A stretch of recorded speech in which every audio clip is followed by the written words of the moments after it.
Minha gente querida, boa noite, muito bem-vindos a todos. Com amor, com paz, com alegria, com muita fé, vamos começar as nossas leituras de hoje com uma trovinha de Ricardo Júnior, do livro Ideias e Ilustrações, psicografado por Chico Xavier, e a mensagem fala de renovação. Cultura quanto mais alta, mais serviço tem por dom. Entendimento não vale se não pratica o que é bom. Sim,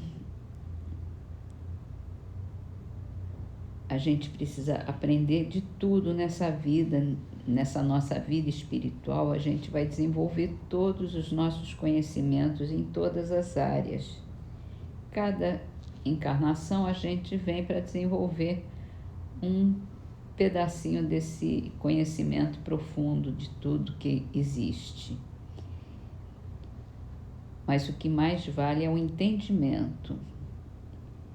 E o entendimento só vale quando a gente pratica o bem. Então, todo conhecimento para a gente, toda cultura é um ganho, mas o bem é o maior de todos. No Livro dos Espíritos, nós estamos lendo, na verdade, nós estamos entrando num novo capítulo da perfeição moral. É o capítulo 12 da terceira parte do Livro dos Espíritos. E começamos falando sobre as virtudes e os vícios. A pergunta é assim: qual a mais meritória de todas as virtudes? Toda virtude tem seu mérito próprio, porque todas indicam progresso na senda do bem. Há virtude sempre que há resistência voluntária ao arrastamento dos maus pendores. A sublimidade da virtude, porém, está no sacrifício do interesse pessoal pelo bem do próximo sem pensamento oculto. A mais meritória é que assenta na caridade mais desinteressada. Quer dizer, a melhor virtude é o amor ao próximo. É quando a gente faz o bem sempre, sempre que pode, em todos os momentos, e coloca o bem dos outros à frente e acima do nosso interesse pessoal só. A gente não tem que esquecer do nosso bem, mas sempre que tiver alguma dúvida, o nosso bem é o bem de todos. O que faz bem só para a gente é egoísmo. Então, vamos colocar o bem de todos, inclusive o nosso, nesse patamar. Então, o sacrifício do interesse pessoal é o sacrifício do egoísmo da gente. Quando a gente está mais preocupado no nosso bem do que no dos outros. É isso. Hoje é dia do Evangelho segundo o Espiritismo e a gente está aqui fazendo a comparação entre a doutrina de Sócrates e Platão e o Espiritismo, o cristianismo e o Espiritismo, né? O que Kardec diz é que as ideias cristãs corroboram o pensamento de Sócrates e Platão. Então, eles disseram: a preocupação constante do filósofo, como compreendiam Sócrates e Platão, é a de tomar o maior cuidado com a alma, menos pelo que respeita a essa vida, que não dura mais que um instante, do que tendo em vista a eternidade. Desde que a alma é imortal, não será prudente viver visando a eternidade? Aí o comentário é: o cristianismo e o espiritismo ensinam a mesma coisa. Uma outra citação dos filósofos. Se a alma é imaterial, tem de passar após essa vida a um mundo igualmente invisível e imaterial, do mesmo modo que o corpo. Decompondo-se, volta à matéria. Muito importa, no entanto, distinguir bem a alma pura, verdadeiramente imaterial, que se alimente como Deus de ciência e pensamentos, da alma mais ou menos maculada de impurezas materiais que a impedem de elevar-se para o divino e a retém nos lugares da sua estadia na terra. Como se vê, Sócrates e Platão compreendiam perfeitamente os diferentes graus de desmaterialização da alma. Insistem na diversidade da situação que resulta para elas em sua maior ou menor pureza. O que eles diziam por intuição, o Espiritismo o prova com os inúmeros exemplos que nos põe sob as vistas. Então a gente vê que Sócrates e Platão já viam o espírito sobrevivendo ao corpo e a vida espiritual como eterna, a vida física como um instante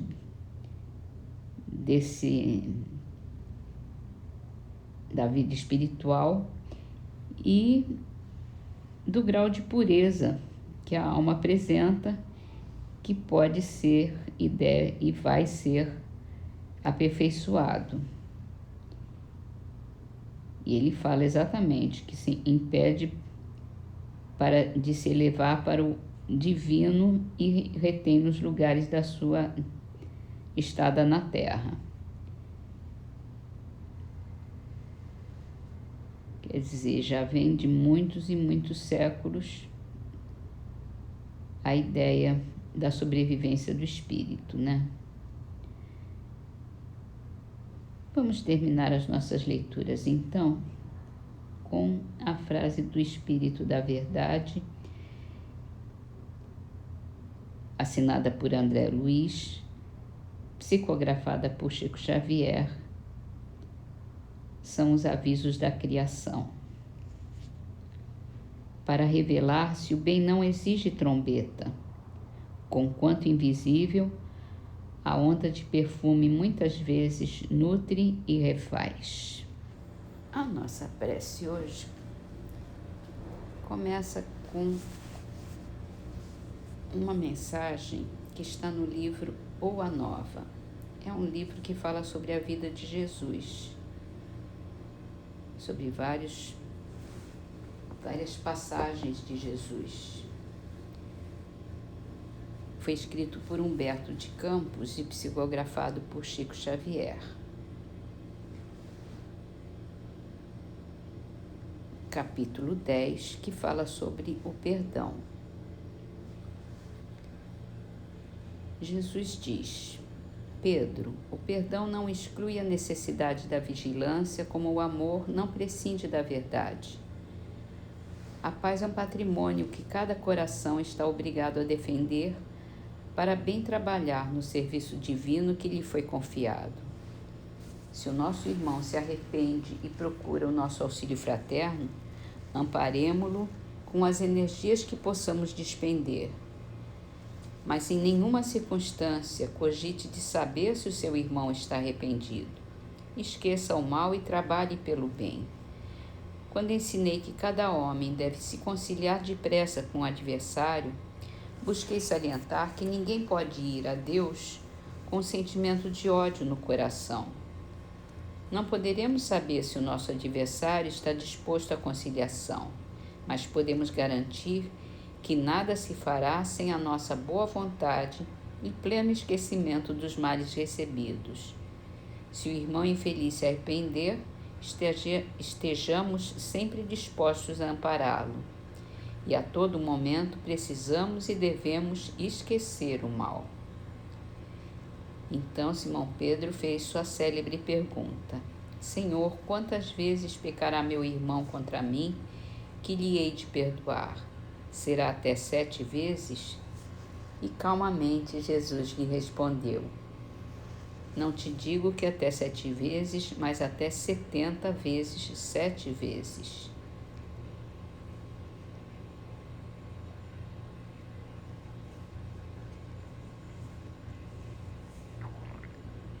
E assim, Senhor, que tenhamos sempre esse pensamento no nosso coração do perdão, do esquecimento de todas as mágoas, de todo o mal que possam ter nos feito,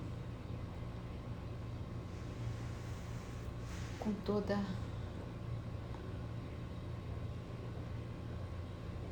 a nossa vontade de levar o bem para todos os lugares onde estejamos. Não importa mesmo se aquele que nos ofendeu, aquele que nos fez mal,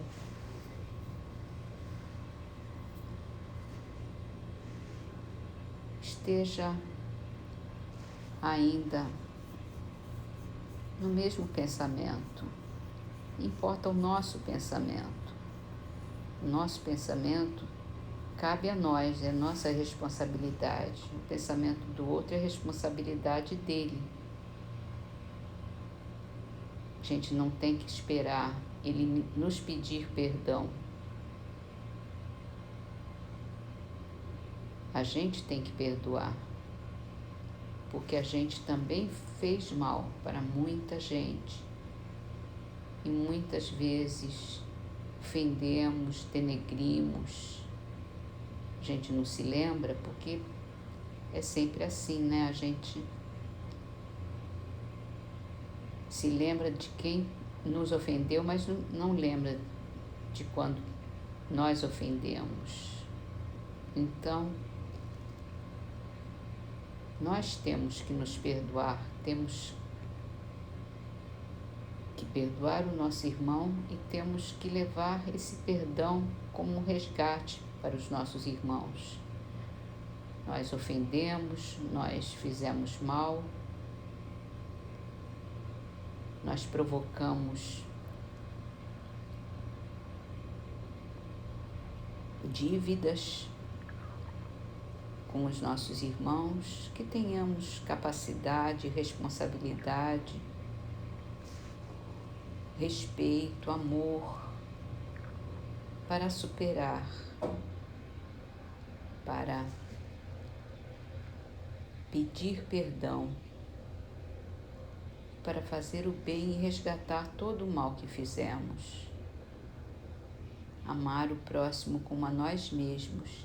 Este é o primeiro e grande mandamento de Deus, que nós podemos e devemos ter sempre no nosso coração, sempre em nossa mente, sempre em nossa prática. E assim, Senhor, nós te pedimos que nos ajude a manter essa firmeza, esse propósito, essa vontade de desenvolver o amor por todos os nossos irmãos, de modo a fazer sempre o bem, de estar sempre em paz com o mundo, com todos os nossos irmãos. Te agradecemos, porque cada vez mais sabemos, temos consciência da nossa necessidade, do nosso empenho, e pedimos que leve as nossas vibrações de amor a todos os nossos irmãos, ao nosso próximo, sempre com muita vontade de ajudar, de tirar qualquer mal que ainda resta em seus corações, para que todos possamos evoluir juntos e construirmos esse mundo de paz e de regeneração, que é o seu reino, Senhor. Obrigada, meu Pai. Obrigada, Senhor. Que assim seja.